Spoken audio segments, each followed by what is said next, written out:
4절까지 오늘 말씀은 너의 갈 길을 택하라 라는 말씀을 같이 나누겠습니다. 제가 한 절, 여러분도 한 절 이렇게 올려드리겠습니다.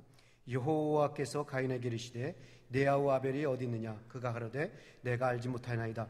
내가 내 아우를 지키는 자이니까.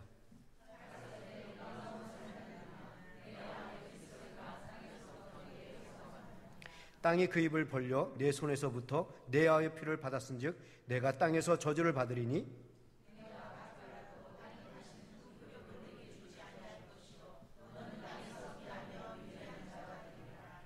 가인이 여호와께 고하되 내 벌이 너무 중하여 견딜 수 없나이다. 주께서 오늘 이 지면에서 나를 쫓아내시온즉 내가 주의 낯을 배울지 못하리니 내가 땅에서 피하며 유리하는 자가 될지니라. 물은 나를 만나는 자가 나를 죽이겠나이다. 아멘. 정말 기도하겠습니다. 사랑의 주님, 오늘 말씀을 나누려고 합니다. 하나님께서 역사하여 주셔서 여기 앉아 계신 우리 모든 성도님들 마음을 열어주시고 옥토밭이 되어서 하나님의 말씀을 하나님의 말씀으로 듣게 하여 주시고 음성을 듣고 깨닫고 도전받고 하나님의 말씀대로 살겠다고 결단하는 귀한 시간 될 수 있도록 주님 역사하여 주시옵소서. 예수님의 이름으로 감사하며 기도했습니다. 아멘. 우리 옆에 분들하고 인사하시죠. 잘 오셨습니다. 예. 한 번 더 인사할까요? 은혜 받읍시다. 미국의 유명한 소설가 리처드 바크가 쓴 책 중에 날개의 선물이라는 책이 있습니다. Gift of Wings. 날개 선물이라는 책입니다. 그는 이 책에서 우리가 우리의 인생을 어떻게 살아가야 할지 그 결정하는 모습, 그 결단하는 모습을 하나의 다이빙대를 비교해서 설명을 했습니다. 그러니까 내가 내 인생을 어떻게 살아가야 할까, 이 결단하는 모습이 마치 다이빙대에서 결단하고 뛰어내리는 그 모습과 같다는 말이죠. 다이빙대에 도전하는 사람들은 대개 이러한 단계를 거친다고 합니다. 첫 번째 단계는 그 높은 다이빙대를 쳐다보고 바로 올라가는 것이 아니라 저 높은 다이빙대를 보면서 내가 저기를 올라가야 할지 말아야 할지 갈등하고 주춤거리고 머뭇거리고 공포에 떠는 단계, 이 단계를 거친다고 합니다. 이것을 지금 리처드 바크가 우리의 인생에 적용을 했어요. 그래서 우리의 인생에 적용하면 우리에게 어떠한 어려움이 닥쳐왔을 때 지레 겁을 먹고 당황을 하고 내가 어떻게 해야 할지 주춤거리고 망설이고 공포스러워할 때가 있다는 것입니다. 그 다음에 두 번째 단계는 이젠 쳐다보는 단계에서 벗어나서 마음을 단단히 먹고 용기를 내서 그 젖은 계단을 올라가는 단계라는 것입니다. 그런데 이 단계는 아직까지는 내가 뛰어내려야 할지 말아야 할지를 확실하게 결단하지 못한 채 그냥 막연하게 계단을 올라가는 단계라는 것입니다. 이것을 우리 인생에 적용하면 우리에게 어떠한 어려움이 닥쳐오는데 내가 이것을 어떻게 해야 할지 어떻게 결단해야 될지 확신하지 못한 채 그냥 그 뒤가 오기를 바라면서 기다리면서 불안에 떨고 있는 그 상태를 말하는 겁니다. 세 번째 단계, 이 마지막으로 세 번째 단계는 드디어 이 다이빙대 위에 올라서 있는 단계. 그래서 이제는 결단해야만 하는 단계가 있다는 것입니다. 이렇듯이 우리 인생에서도 내가 결단해야 되는 그 순간, 그러니까 내가 어떻게 살아야 하는지, 어떤 길을 택해서 가야 하는지, 어떠한 삶을 살아야 하는지 이제는 결단해야 되는 그 순간이 올 때가 있다는 것입니다. 리처드 박사는 이 얘기를 하면서 결론적으로 다이빙대에 올라선 사람에게 선택할 수 있는 길은 딱 두 가지 길밖에 없다는 것입니다. 그 다이빙대에서 포기하고 다시 올랐던 길을 다시 걸어내오는 이 길이 하나가 있고 그 높은 다이빙대에서 과감하게 용기를 내어서 뛰어내리는 이 길이 있다는 것입니다. 이 두 개의 길밖에 없다는 거예요. 자, 그런데 그 높은 다이빙대에서 포기하고 걸어내오는 이 길은 패배를 향한 길이고 그 높은 다이빙대에서 용기를 가지고 과감하게 뛰어내리는 길은 승리를 향한 길이라고 리처드 박사는 말합니다. 리처드 박사는 이 책을 마무리하면서 이런 글을 적습니다. 오르고 뛰어내리는 순간 다이빙대에 대한 두려움은 사라지고 1000번 오르고 1000번 뛰어내림으로써 나는 비로소 인간이 된다라고 말을 했습니다. 여러분, 리처드 박사가 이 말을 한 이유가 뭐겠을까요? 그러니까 리처드 바크 박사가 이 글을 통해서 무엇을 말하려고 한 것인가?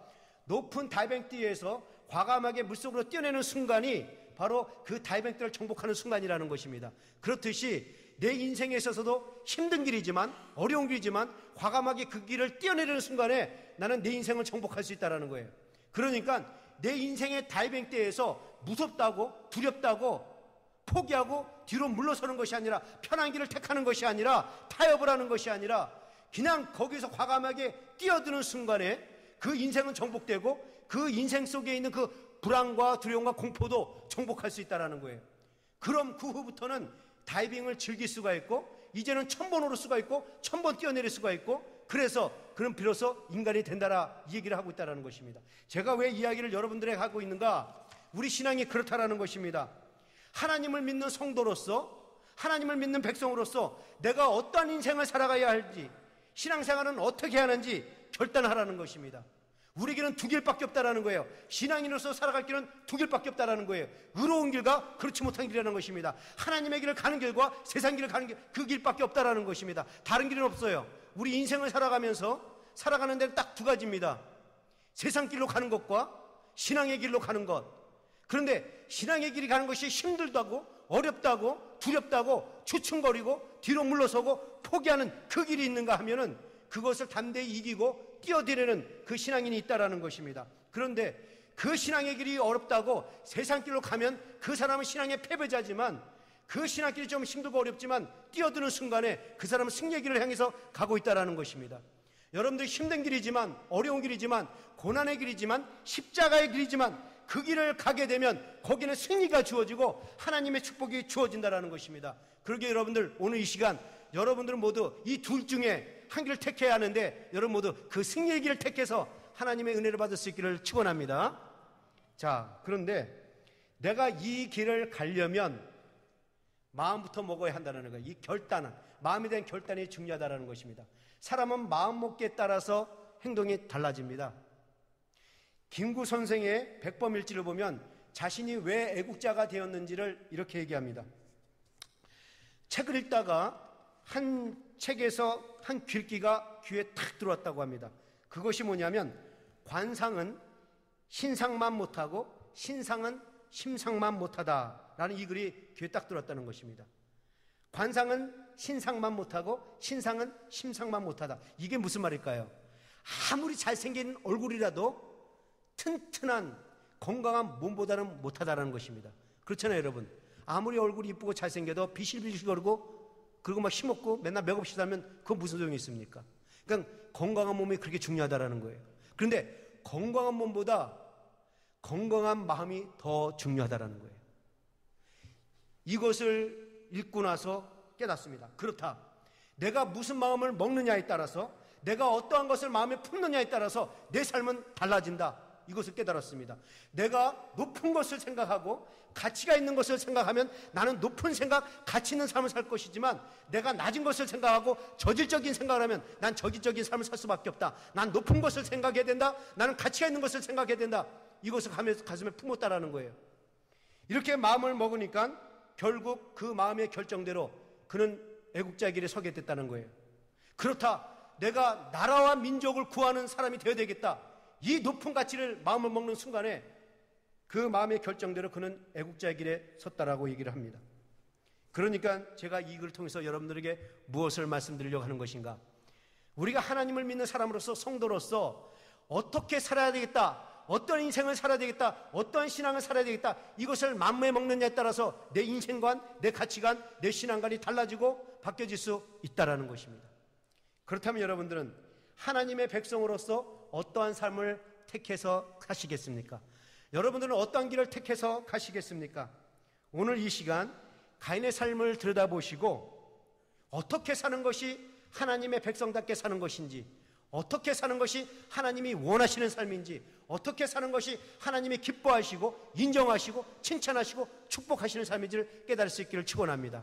그래서 여러분 모두 그 승리가 주어지는 길, 하나님의 은혜가 주어지는 길을 택해서 가는 성도가 되어서 여러분 모두 하나님이 주시는 그 하나님의 축복들을 받고 누릴 수 있기를 축원합니다.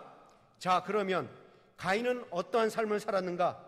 우리는 가인의 삶을 통해서 무엇을 배워야 하고, 그래서 우리는 어떠한 삶을 살겠다고 결단해야 하는가? 첫째로 가인은 자기 중심적인 삶을 살았다는 것입니다. 가인은 자기 중심적인 삶을 살았어요. 가인이 자기 중심적인 삶을 살았다, 이 말은 자기만을 생각하고 자기만을 소중하게 여기고 자기 것만을 챙기기 위해서 온통 관심을 쏟고 살았다는 말이고, 손해를 보기를 싫어하고 조금이라도 손해를 보면 분하고 그 분을 토해내야 되고, 그리고 자기 기분만을 소중하게 여긴 사람이었다는 것입니다. 그러니까 한마디로 말해서 가인은 이기적인 사람이었다는 거예요. 남을 생각할 줄 모르고 남은 전혀 배려할 줄 모르는 사람, 지기를 싫어하고 양보하기 싫어하고 용서하기를 싫어하고 희생당하기를 싫어하고 자기 잘못은 전혀 돌아보지 않고 자기 억울함만 생각하고 누구를 용서하지 못하는 사람이라는 것입니다. 그러니까 가인은 하나님의 백성은 이렇게 살아야 한다라는 하나님의 가르침과 하나님의 뜻과는 정반대되는 삶을 살았다는 거예요. 여러분, 물론 우리가 우리의 자신을 아끼고 귀하게 여기고 사랑해야 됩니다. 왜 우리가 우리 자신을 귀하게 여겨야 합니까? 왜 우리가 우리 자신을 아끼고 사랑해야 합니까? 우리는 하나님께서 지으신 아주 귀한 사람들이기 때문에 그래요. 그런데 여러분, 나를 귀하게 여기란 말이, 나를 아끼란 말이, 나를 사랑하란 말이 남은 배려도 하지 말고 남은 생각하지 말고 네 것만 잘 챙겨라, 그런 말입니까? 하나님께서는 자기 중심적으로 사는 삶, 자기 이기적으로 사는 삶을 경계하셨습니다. 하나님 이렇게 말씀하셨어요. 주라, 베풀라, 도와주라, 도와라, 사랑하라, 돌보라, 서로 협력하고 연합하고 하나가 되라고 말씀하셨어요. 하나님은 이렇게 말씀하시지 않았단 말이죠.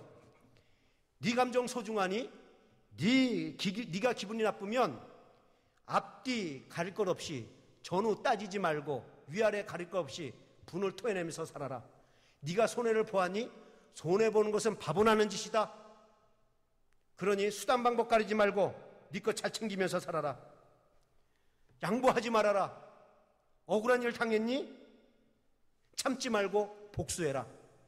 이것은 하나님이 가르쳐 주신 삶이 아니라 마귀가 원하는 삶이라는 것입니다. 그러니까 자기 중심적으로 살아가는 것, 이기적으로 살아가는 것은 하나님께서 보여주신 삶이 아니라 마귀가 원하는 삶이라는 거예요. 그런데 지금 가인은 어떠한 길을 택해서 갔다라는 것입니까? 이기적인 삶, 자기 중심적인 삶, 아주 쉬운 삶, 아주 편안한 삶, 노력하지 않아도 갈 수 있는 삶, 그것을 택해서 자기 인생을 살아갔다는 것입니다. 여러분, 자기 중심적으로 사는 것, 이기적으로 사는 것이 쉽습니까? 아니면 희생하고 좀 손해를 보고 지어주고 양보하고 남을 배려해주고 용서해주고 참아주고 그렇게 돌보면서 살아가는 것이 쉽습니까? 오늘 이 리처드 바크 박사가 말한 것처럼 이 달팽이를 예로 듭시다. 달팽이, 그 높은 달팽이에서 뛰어내리는 게 쉽습니까? 아니면 그냥 걸어 내려오는 것이 쉽습니까? 여러분, 높은 달팽이에서 뛰어내리는 것은 마음의 결단이 필요해야 돼요. 강한 의지가 필요하고 노력이 필요하고 애씀이 필요합니다. 여러분, 우리의 본성은 자기 중심적이고 이기적이기 때문에 중심적으로, 자기 중심적으로 살아가는 것, 이기적으로 살아가는 것은 노력 안 해도 돼요. 저절로 됩니다. 자기 것 챙기려면 잘 챙겨요. 저절로 내 것 챙기려고 해요. 손해보는 거 싫어합니다. 음식조차도 요거 뺏길까봐 자기 거 다 먹어요. 어떤 사람은 그렇잖아요. 음식이 있으면 먼저 조그만 것부터 먹고 이제 큰 거 먹자. 큰 거 먹으면 먹을 동안 다른 사람 다 먹으니까는 조그만 먹고 큰 거 먹고 이렇게 하는 사람이 있어요. 그러니까 뭐든지 자기 중심적으로 사는 거 아주 쉽습니다. 이게 인간의 본성이에요. 인간의 본성이 악하고 인간의 본성이 자기 중심적이기 때문에 희생하고 손해봐주고 져주고 양보하고 억울함을 당해도 참아주고 배려하고 돌보고 은혜를 베푸는 것은 힘듭니다. 그런데 가인은 어떠한 삶을 살았는가? 그 힘든 삶보다는 아주 쉬운 삶, 아주 편안한 삶, 노력하지 않아도 되는 삶, 하나님이 가르쳐준 삶, 하나님이 원하시는 삶과는 정반대되는 삶을 택해서 살아갔다는 거예요. 여러분, 가인의 삶과 아벨의 삶을 잘 보여준 성경 구절을 우리가 지난주에 공부를 했습니다. 여러분, 다시 한번 제가 볼까요? 창세기 4장 3절에서부터 5절 제가 읽을게요. 잘 들어보세요. 세월이 지난 후에 가인은 땅의 소산으로 제물을 삼아 여호와께 드렸고 아벨은 자기도 양의 첫 새끼와 그 기름으로 드렸더니 여호와께서 아벨과 그 제물은 연락하셨으나 가인과 그 제물은 연락하지 아니하신지라 가인이 심히 분하여 안색이 변하니. 여기서 지금 가인의 삶과 아벨의 삶은 그대로 보여줬어요. 하나님께서 그들에게 축복하셔서 소산을 주셨습니다. 근데 아벨은 그거 감사해서 소산을 가지고 나오는데 그냥 아무거나 가지고 나온 것이 아니라 자기 거둔 것 중에서 첫 것, 그것들을 드리고 그 기름까지 드렸습니다. 그러니까 아벨은 가장 좋은 것, 가장 귀한 것, 가장 최상의 것을 드렸단 말이죠. 그러니까 아벨은 어떠한 사람이었는가? 자기를 먼저 생각하기 전에 주신 하나님을 먼저 생각하고 자기 것을 먼저 챙기기 전에 주신 하나님의 것을 드리기 위해서 먼저 챙긴 사람, 그러니까 자기 중심적인 사람이 아니라 남을 먼저 생각하는 사람이었다는 것입니다. 근데 가인은 어떠한 사람이었는가? 주신 것 중에서 첫 것을 가지고 나온 것이 아니라 그냥 소산을 가지고 나와서 드렸는데 하나님이 받지 않냐 진짜? 안색이 변하고 얼굴이 일그러지고 분을 토해냈습니다.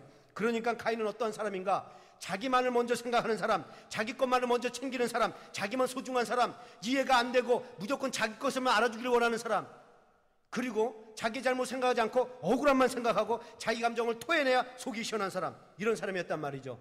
그러니까 가인은 남은 전혀 생각하지 않는 아주 전형적인 자기 중심적인 사람이었다는 것입니다. 가인이 이런 사람이었다는 것이 창세기 4장 9절에서 너무나도 적나라하게 확실하게 드러나지 않습니까? 우리 4장 9절을 함께 읽을까요? 다 같이 시작.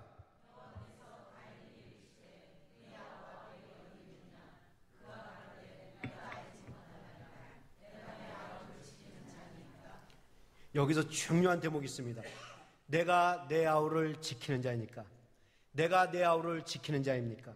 가인은 마땅히 돌봐야 하고 마땅히 지켜줘야 하고 마땅히 보살펴줘야 될 그 동생 혈육마저도 내가 왜 지켜줘야 합니까? 왜 돌봐줘야 합니까? 이런 개념을 가지고 살아간 이기적인 사람이었다는 것입니다. 그러니까 내가 왜 돌봐줘야 하는지, 내가 왜 그를 지켜줘야 하는지 개념이 전혀 없는 아주 자기 중심적인 사람이었단 말이죠. 이런 사람은 신앙인이 아닙니다. 아주 못되고 악한 사람이에요. 예수 믿지 않는 사람도 자기 동생, 자기 혈육, 자기 친족들 아끼고 사랑합니다. 그래서 예수님께서는 이렇게 말씀하셨어요. 디모데전서 5장 8절에 아주 중요한 말씀을 하십니다. 다 같이 읽어볼까요? 시작. 누구든지 자기 친족, 특히 자기 가족을 돌아보지 않으면 믿음을 배반한 자요 불신자보다 더 악한 자니라. 그렇습니다. 내가 하나님의 사람이라고 하면서 하나님을 믿는 성도라고 하면서 전혀 남을 배려하지 않는 사람, 그런 사람은 이 하나님의 가르침에 거스린 자요, 믿음이 있다고 하지만 믿음에 거스리는 자요, 믿음의 반대쪽에 있는 사람이요, 하나님의 이름을 먹칠하는 사람이요, 불신자보다 더 악하다는 것입니다. 그러니까 하나님의 사람이 아니란 말이죠. 믿음의 사람이 아니란 말이죠. 가인이 바로 이런 사람이었다는 것입니다. 여러분, 이 가인의 삶을 들여다보시면서 여러분들은 무엇을 느끼셨습니까? 그래서 어떻게 살아야 됐다는 걸 결단하셨습니까? 저는 오늘 이 말씀을 묵상하면서 내가 내 아우를 지키는 자입니까? 이 말씀이 저와 여러분들에게 주는 영적 도전이 있고 우리 교회가 받아야 할 영적 도전이 있다고 저는 생각을 합니다. 우리 교회가 성도가 하나님을 믿는다고 하면서 하나님의 백성이라고 하면서 하나님의 말씀대로 살겠다고 말하면서 이 교회는 교회다워야 된다고 말하면서 이 교회는 하나님이라 하면서 살아야 한다고 말하면서 마땅히 교회로서 교회가 해야 한다고 말하면서 영혼을 구원하면서 살겠다고 말하면서 정작 형제를 돌보지 아니한다면, 어려움에 빠진 자를 긍휼히 여기지 않는다면, 소외된 자, 약한 자, 상처받은 자, 고통당한 자를 돌아보지 아니하고 돌보지 아니하고 베풀지 아니하고 자기 것만을 챙기는 사람이라면 자기는, 이 사람은 내가 내 아우를 지키는 자입니까? 이 개념을 가지고 살아가는 가인과 별다를 것이 없다라는 것입니다. 저는 오늘 여러분들이 이 말씀을 들으면서 여러분의 삶에 한번 진솔하게 물을 수 있길 바랍니다. 주님, 나는 어떤 사람입니까? 혹 나는 내가 내 아우를 지키는 자입니까? 내가 내 형제를 지키는 자입니까? 이 개념을 가지고 살아가는 이기적인 사람은 아닌지요? 나도 사람에게 용서를 할 줄 알고 베풀 줄 알고 이해할 줄 알고 품을 줄 알고 섬길 줄 아는 이런 사람이 되게 주옵소서. 이런 영적 도전과 결단이 오늘 우리에게 있어야 합니다. 20세기 중반에 아주 훌륭한 지도자 윌리엄 템플 목사님이 기가 막힌 말씀을 하셨어요. 그래서 이거 중요해서 제가 여러분들에게 적었습니다. 한번 들어보세요. 교회는 비회원의 유익을 위해 존재하는 이 세상의 유일한 공동체이다. 어려운 말인 것 같지만 쉽습니다. 이 말은 대단히 성경적이에요. 무슨 말인가 하면 모든 단체, 모든 공동체, 모든 사업체는 자기 회원을 위해서 존재합니다. 자기 공동체 유익을 위해서 존재합니다. 인슈런스 컴퍼니도 자기 멤버십이 있는 사람들에게만 혜택을 줍니다. 그러나 교회는, 이 성도의 공동체는 자기의 회원의 유익만을 위해서 존재하는 것이 아니라 이 세상 모든 영혼을 위해서 존재하는 것이 바로 이 교회라는 것입니다. 무슨 말인지 이해가 아시겠습니까? 자기 가족만 사랑하고 자기 형제만 사랑하는 것이 교회가 아니라, 성도란 어떠한 사람이냐? 자기 가족만이 아니라, 자기 형제만이 아니라 세상의 온 영혼들을 위해서 기도하고 사랑을 베풀고 아껴주고 용서도 해주고 돌봐주는 이것이 있는 사람이 진정한 성도고, 이러한 교회가 이 세상에 존재해야 될 유일한 공동체라는 것입니다. 그러므로 우리가 하나님의 성도라고 하면서, 하나님의 회원이라고 하면서 내가 이 내 형제를 지키는 자입니까? 이 개념으로 자기 중심적으로 이기적으로 산다면 그 사람은 하나님의 사람의 길을 포기한다는 것입니다. 교회의 길을 거부한다는 거예요. 교회는 이렇게 말합니다. 내가 하나님의 말씀을 받들어서 이 땅 끝까지로 복음을 증거하겠습니다. 말은 그렇게 하지만 정작 소외된 자를 돌보지 아니한다면, 그 고통받는 자를 외면하고 있다면 그 교회는 하나님의 주신 그 최대 지상 명령을 거부하겠다는 말이고, 교회로서의 존재를 포기하겠다는 말입니다. 여러분, 성도는 어떠한 사람이 성도인가? 하나님의 말씀에 따라서 사는 사람이 성도예요. 그러니까 남을 베풀라 했으면 베풀고, 용서하라 했으면 용서하고, 품으라 했으면 품고, 자기를 좀 희생하라 했으면 희생하고, 네 것을 모든 걸 품고 나를 십자가를 짊어지고 따라야 내 제자다. 그 삶 사는 것이 성도라는 것입니다. 그러기에 여러분들 오늘 이 성도의 삶을 아시고, 남을 먼저 배려해 줄 줄 알고, 생각해 줄 줄 알고, 도와줄 줄 알고, 사랑해 주고, 여러분 것을 좀 베푸는 성도가 되어서 살아갈 수 있기를 축원합니다. 이것이 성도의 삶이요, 이것이 교회의 삶이요, 이것이 교회가 존재할 이유입니다. 저는 오늘 2부에 나오신 여러분 모두가 이 말씀에 도전을 받아서 내가 내 형제를 지키는 자입니까? 이 못된 이기적인 마음이 여러분 마음에서 사라질 수 있기를 축원합니다. 저는 여러분 모두가 사랑을 하고 은혜를 베풀고 돌봐주고 아끼는 아벨 같은 사람이 되기를 축원합니다. 저는 여러분 모두에게 소외된 사람들, 병든 사람들, 지친 사람들, 가난한 사람들, 외롭고 나이 들어 버려진 그 비참한 사람들을 돌봐주고 사랑해주고 아껴주고 은혜를 베풀어줬으면 참 좋겠습니다. 그러게 여러분들 오늘 시간 하나님께 이렇게 기도하십시오. 이렇게 소원하십시오. 이렇게 고백하십시오. 하나님, 나는 내 형제를 돌보는 자입니다. 나는 내 형제를 돌보는 자입니다. 내가 이것을 지킬 수 있도록, 정말 돌보고 아낄 수 있도록 능력을 주옵소서. 여러분, 이 기도를 하시길 수 있기를 축원합니다. 여러분, 이 마음을 가져야, 이 소원이 있어야, 이 능력이 내게 있어야 나는 비로소 이 가인의 길에서 벗어나 아벨의 길을 갈 수가 있는 것입니다. 여러분 모두 이 시간 내가 아우를 지키는 자입니까? 이 생각에서 떠나서 나는 아우를 지키는 자입니다. 이 생각을 가지고 이 세상을 살아갈 수 있기를 축원합니다. 그래서 하나님의 사람으로 살아갈 수 있기를 축원합니다. 자, 두 번째로, 가인은 어떠한 삶을 살았는가? 우리는 가인의 삶을 통해서 무엇을 배워야 하고 어떠한 삶을 살아야겠다고 결단해야 하는가? 가인은 자기 중심적인 삶을 살았을 뿐만 아니라 죄를 벗으로 삼고 살았다는 것입니다. 죄를 자기의 친구로 삼고 짝으로 삼고 살았다는 거예요. 여러분, 죄를 자기의 벗으로 삼았다, 친구로 삼았다, 이 말은 죄를 자기 옆에 끼고 죄와 동행하면서 살았다는 거예요. 그러니까 가인은 죄에서 도망치려고 한 것이 아니라 죄를 쫓아가는 삶을 살았다는 것입니다. 자기의 유익을 위해서라면 얼마든지 가차없이 악을 꾀하고 악을 행할 수 있는 그런 사람이었단 말이죠. 그러니까 한마디로 말해서 가인은 골 때린 사람이었다, 이렇게 생각하면 돼요. 가인은 죄에 대해서 개념이 없는 사람이었어요. 죄를 짓고도 죄에 대한 감각이 없는 사람입니다. 마치 문둥병자가 이 문둥병에 걸려가지고 찔러도 감각이 없는 것처럼 죄에 대해 마비가 돼서 무각한 사람이라는 거예요. 이런 자를 가리켜서 성경은 영적으로 죽은 자라고 얘기합니다. 여러분, 죽은 자는 몰라요. 죽은 자는 못 느낍니다.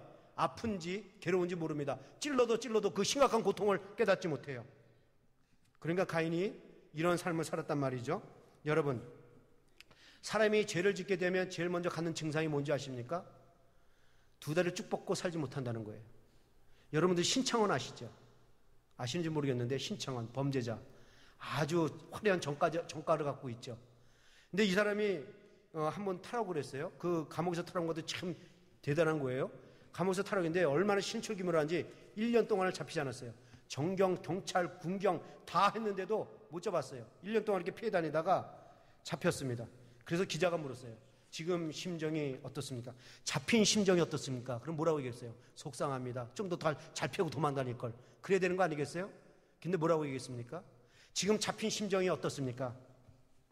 마음이 참 후련합니다. 이제부터는 2다리 쭉 뻗고 잘 수 있어서 참 좋습니다. 이 얘기했다는 거예요. 그러니까 여러분, 죄를 지으면 가책을 느끼고 뼈가 마르듯이, 이 피가 마르듯이 고통스럽고 괴롭고 죄에 시달리는 것이 당연한 거예요. 여러분, 다윗을 보십시오. 다윗이 죄를 범합니다.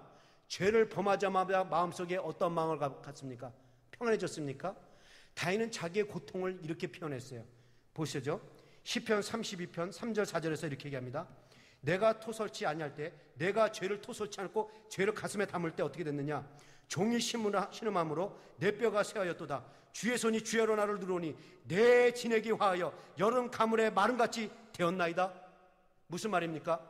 죄를 고백하지 않고 그 죄를 끼고 사니까는 마치 여름 감에 마름같이 내 영혼이 바짝바짝 마르면서 내 영혼이 삭막하고 황폐하다는 것입니다. 뼈가 마르듯이, 피가 마르듯이, 예수님께서, 주님께서 짓누르듯이 그 내 진액이 다 빠져갖고 내 영혼이 삭막하나이다. 여러분, 죄를 짓고 고통받는 것이 정상이에요. 이런 마음 갖는 것이 정상입니다. 그런데 가인은 안 그랬단 말이죠. 가인은 죄를 짓고도 오히려 시치미를 뚝 뗍니다. 뭐라고 얘기합니까? 네 아우 아벨이 어디 있느냐? 내가 아벨이 어디 있는지 어떻게 합니까? 내가 아우를 지키는 자입니까?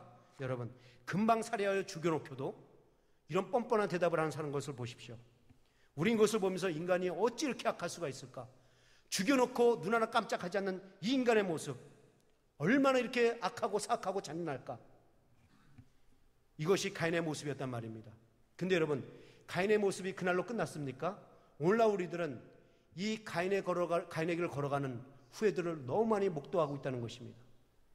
보험금을 타먹기 위해서 집에 불을 질러 아내와 2 자식을 죽인 남편, 살기가 힘들다고 고층 아파트에서 자식을 떨어뜨려 죽인 어머니, 내 언니와 함께 깨가서 되게 잘 살겠다고 본처를 죽인 어느 대학교 교수, 어머니가 잔소리한다고 시끄럽다고 망치로 때려 죽이고 그 시신을 토막내어 갖다 버린 아들,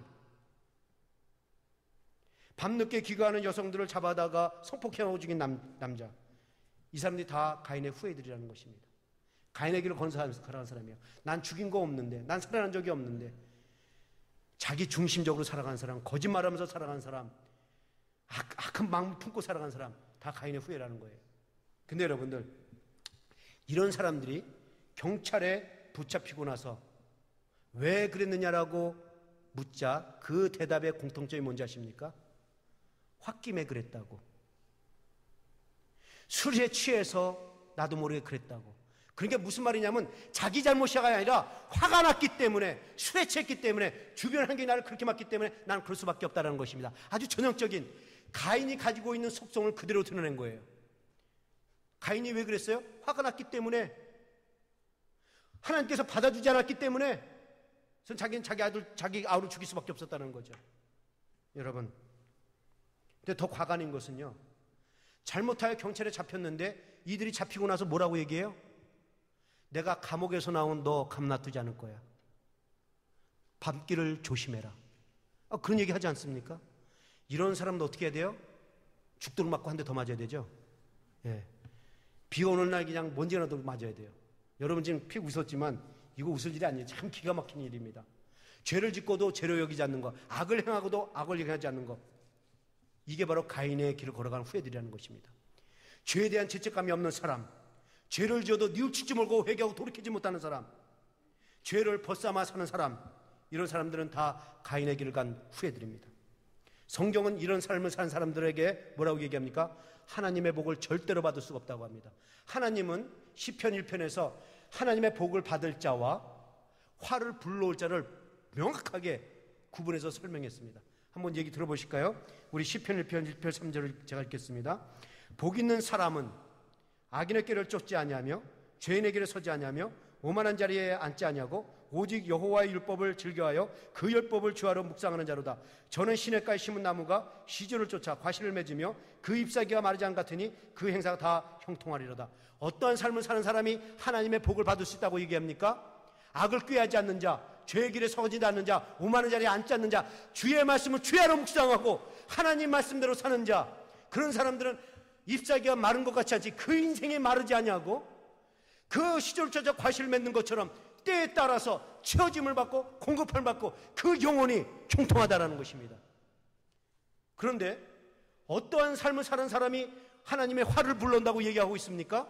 악을 꾀하는 자, 죄인의 선자, 오만한 자리에 앉아있는 자, 하나님의 말씀대로 살지 않는 자, 이런 사람들은 잎사귀가 마른 것 같이 그 인생에 말라가고 시절을 쫓아 어떤 공급을 받아야 되는데 채워짐을 받아야 되는데 채워짐을 받지 못하고 공급을 받지 못하고 그 영혼이 망한다라는 것입니다. 형통할 수가 없다라는 거예요. 그래서 이 하나님께서는 시편 1편 6절에서 결론적으로 이렇게 말합니다. 다 같이 읽죠. 시작.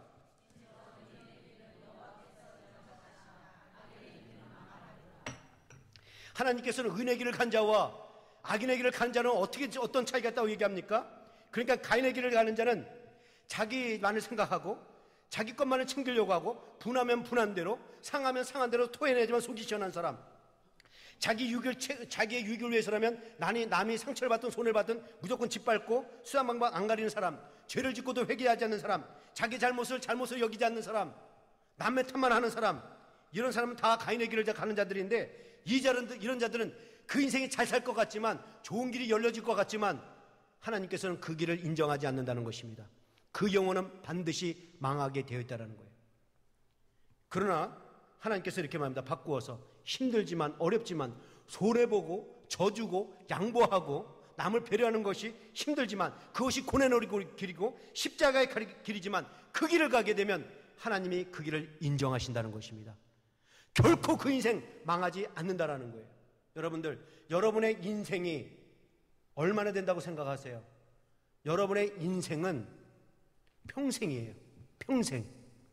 그런데 육신의 인생은 언제까지예요? 많으면 80, 더 많으면 100살. 거기가 여러분의 육신의 인생입니다. 영혼의 인생은 어디까지인지 아십니까? 영원합니다. 근데 참 사람들은 지혜롭지 못해서 그거만 본다라는 거예요. 장사도 지혜로운 사람은 어떤 자예요?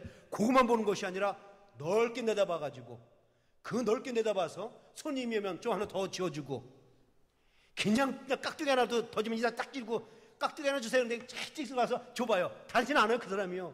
근데 깍두기도 주고 좀 남으면 이것도 갖다 먹으라 좀 주고 이거 맛있는데 맛 좀 보라고 주고 그러면 손님 더 와요. 장래를 보고 그렇게 장사하는 사람 지혜로운데 그거 손해본다고 깍두기 달라니까 인상 찌고 밥 한 그릇 더 달라면 그거 얼마인데요? 차지하는데요? 뭐 이러면서 그러면서 더 힘들게 하고 그러면 누가 오겠냐는 얘기. 이렇듯이 인생길이 우리가 지혜로운 사람들은 멀리 내다보는데 그 80년 그거 아등 살려고 바둥바둥거리고 산다면서 아주 좋은 길 가기보다는 그 아주 그냥 쪼잔한 길로 가는 사람들이 참 많다라는 것입니다. 여러분, 오늘 이 말씀하신 걸 믿습니까? 하나님은 의의 길은 절대로 망하지 않는다고 얘기하십니다. 의의 길은 하나님이 인정하시나 악의 길은 망하리로다. 믿습니까? 믿는다면 여러분들 오늘 이 시간 어떤 길을 가겠다고 택하시겠습니까? 가인의 삶을 들여다보시고 나는 그러면 어떻게 살아야 되겠다 결단하셨습니까? 그래서 가인은 어떠한 삶을 살았는가? 세 번째로, 우리는 가인의 삶을 통해서 무엇을 배워야 하고 어떠한 길을 살겠다고 결단해야 되는가? 가인은 자기 중심적인 삶을 살아서 그렇게 죄를 벗삼아 살아서 하나님의 형벌과 저주를 받는 삶이었다는 것입니다. 가인의 삶은 하나님의 은혜를 받는 삶이 아니라 하나님의 형벌과 책망과 저주를 받는 삶이었다는 거예요. 여러분, 가인의 삶이 뭐였다고요? 가인의 죄가 뭐였다고요? 가인은 하나님 앞에 의롭지 못했어요. 분하면 분한 대로 토해내서 해야지 속이 시원하고, 성내면 성낸 대로 해야지 속이 시원하고, 시기와 질투심이 가득하고 살인까지 저질렀습니다. 이런 사람에게는 반드시 하나님의 형벌이 주어져요. 가인에게 하나님께서 형벌을 줬는데 그 죄를 지은 가인에게 하나님이 어떤 형벌을 주셨는가? 두 가지 형벌을 주셨어요. 자, 가인은 이런 삶을 살았습니다. 첫 번째 형벌이 뭔지 보시죠. 창세기 4장 11절에서 12절 다 같이 읽죠. 시작.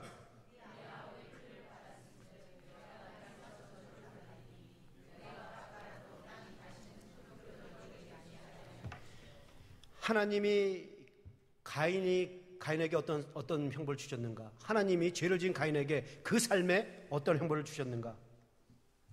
땅에 대한 저주를 주셨습니다. 그러니까 땅을 저주했다는 말이죠. 여러분, 가인의 이 형벌이 자기에게 대단히 매우 아주 혹독하다고 생각했을 거예요. 왜 그렇습니까? 가인의 직업이 뭡니까? 농사꾼. 땅을 지어서 농사는 농사꾼. 그러니까 땅을 의지하고 땅으로부터 도움을 받아야 살 수 있는 농사꾼이었단 말이죠. 땅은 가인의 생계 수단이었습니다. 땅은 가인의 생활 터전이었단 말이죠. 그런데 하나님께서 그 땅을 형벌하여 저주하서 다시는 그 땅을 갈아도 소산을 얻지 못하도록 효력을 내지 못하게 하셨다라는 것입니다. 땅을 갈고 물을 주고 아무리 수고를 해도 소산을 얻지 못하게 만들었어요. 하나님이 가인의 삶을 그렇게 만들었단 말이죠. 여러분, 그러면 가인의 삶이 어떨 것 같습니까? 하루하루의 삶이 고역스럽지 않겠습니까? 고통스럽지 않습니까? 뭔가를 얻어야 되는데 소산을 얻지 못했어요. 오늘 장사를 오픈했는데 손님이 하나도 안 들어와요. 여러분 얼마나 고통스럽겠습니까? 그 삶이 얼마나 힘들겠습니까? 전에는 농사를 지으면 의뢰의 먹을 것이 지어졌어요. 아니, 의뢰의 자란 정도가 아니라 아주 잘 자랐습니다. 왜 그랬습니까? 생각해 보세요. 지금 이 가인과 아벨의 사건은 노아의 홍수로 지구가 파괴되기 전의 일이었습니다.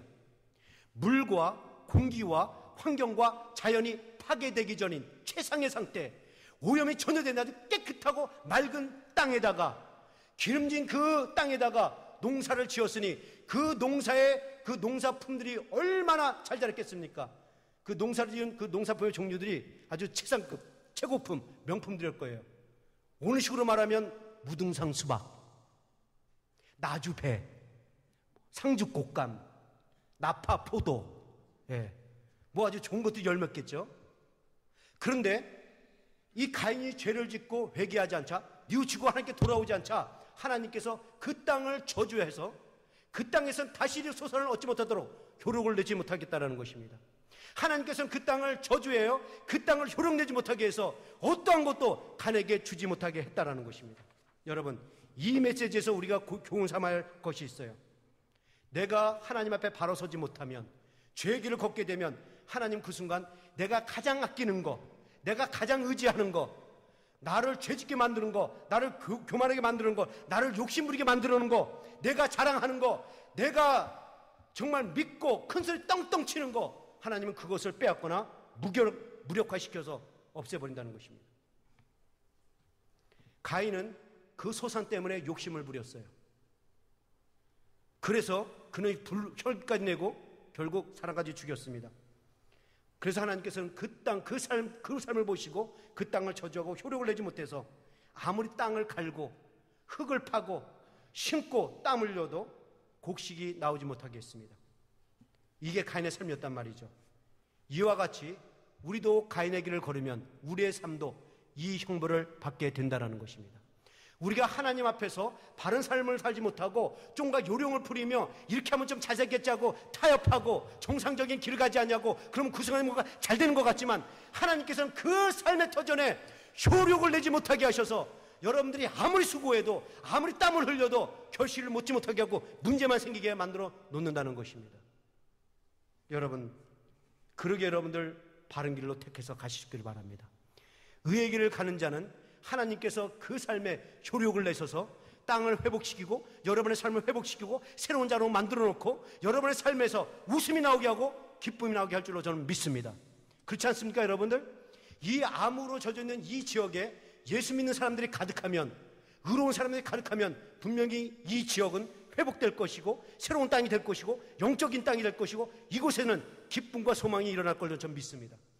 하나님을 찬양하는 백성들이 이 땅에 가득하면 이 땅이 축복받는 될 줄로 저는 믿습니다.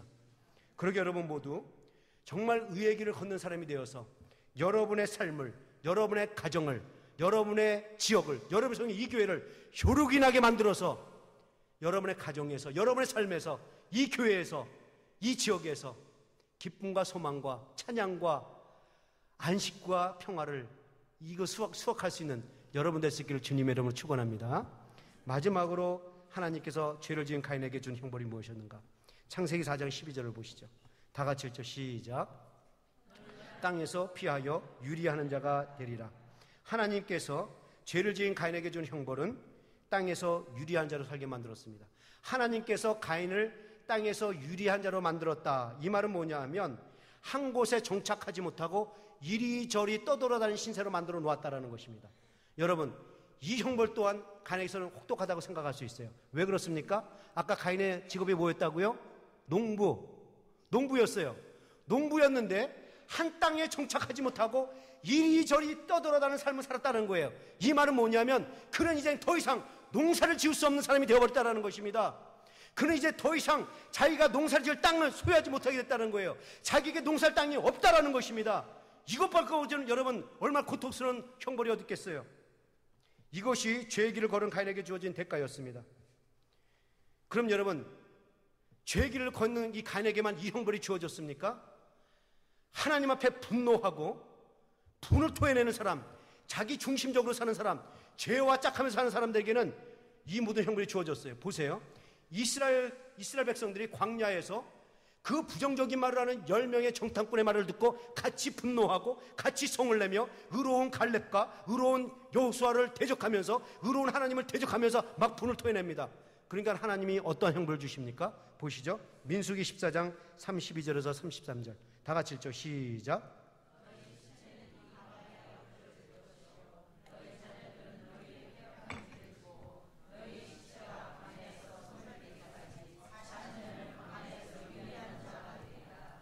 죄를 지은 부모는 죽고 자녀들은 그 죄를 지은 부모의 죄를 짊어지고 유리하는 자로 살았다는 것입니다.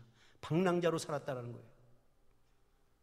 어느 목사님이 그런 얘기를 하더라고요. 제가 아주 오래전에 읽은 책이라 해서 그 목사님 기억이 안 나는데 자기가 지금 이렇게 축복받은 것은 우리 부모님이 신앙생활 잘해서 내가 받은 거다. 그 얘기를 해요. 그러면서 혹시 내가 신앙생활 잘못하면 내 벌이 나에게 안 온다면 나에게 갔으면 좋겠는데 안 오면 내 자식들에게 분명히 이어진다라고 얘기를 합니다. 그럴 수 있어요. 성경에는 뭐냐면 여러분들이 하나님을 잘 섬기면 1000대까지 이르지만 여러분들이 잘못하면 3대까지 그 벌이 임한다고 얘기했어요. 지금 이 얘기를 하는 겁니다. 그러니까 분을 토해내니까 유리한 자가 되었다는 것입니다. 여러분, 이 죄를 지으면 유리한 자가 된다. 이 형벌에서 우리가 깨달아야 할 영적 메시지가 있습니다. 우리가 죄의 길을 걷게 되면 하나님과 정반대의 길을 가게 되면, 그러니까는 하나님이 없는 길, 하나님을 떠난 길을 가게 되면 그 인생이 잘 살 것 같고 참 평안을 누리고 안식할 것 같지만 영적으로 정신적으로 유리하는 자가 된다는 것입니다. 정신적 방랑자, 영적 방랑자가 된다는 거예요. 여러분, 우리에게 가정이 있고 직장이 있고 교회가 있지만 내 마음과 정신과 영이 쉴만한 처소가 없어서 떠나다닌다면 그 사람은 인생 잘못 산 거예요. 복된 인생이 아닙니다. 그 인생은 참 비극입니다. 그러나 세상 잣대 비교해 볼 때 남들이 우리 가정 볼 때 좀 별 볼 일 없는 것 같지만 내 직장이 좀 변변치 않지만 내 교회가 작지만 그러나 내 가정에서 내 직장에서 이 교회에서 내 영혼과 내 마음이 쉴 수 있다면 그 사람은 영혼 잘 산 거예요. 그 인생은 잘 산 겁니다. 복된 인생이에요. 그 사람은 축복받은 인생입니다. 그러게 여러분들, 오늘 이 시간 말씀을 마칩니다. 여러분들은 어떠한 길을 택해서 안정된 삶을 살아가시겠습니까? 여러분의 영혼이, 여러분의 정신이 정착하게 하면서 살아갈 수 있습니까? 지금 우리는 가인의 삶을 살펴보았습니다. 하나님은 아주 분명하신 분이십니다. 하나님은 공의로우신 분이시기 때문에 분명하게 의의 길을 간 사람과 악의 길을 간 사람을 구분하셔서 그 대가를 보응하십니다. 가인은 죄의 길을 걸어가서 결국 땅에서 효력을 발휘하지 못하고 방랑자의 삶을 살았습니다. 아벨은 의의 길을 걷어서 믿음의 반열에 세워지고 그 이름이 죽을 때까지 죽어서도 말하느니라. 여러분들, 오늘 저는 여러분들이 이 아벨의 길을 걸어서 여러분의 삶에 효력이 일어나고 여러분들은 죽어서도 말하는 사람이 될 수 있기를 축원합니다. 자, 같이 기도하시겠습니다.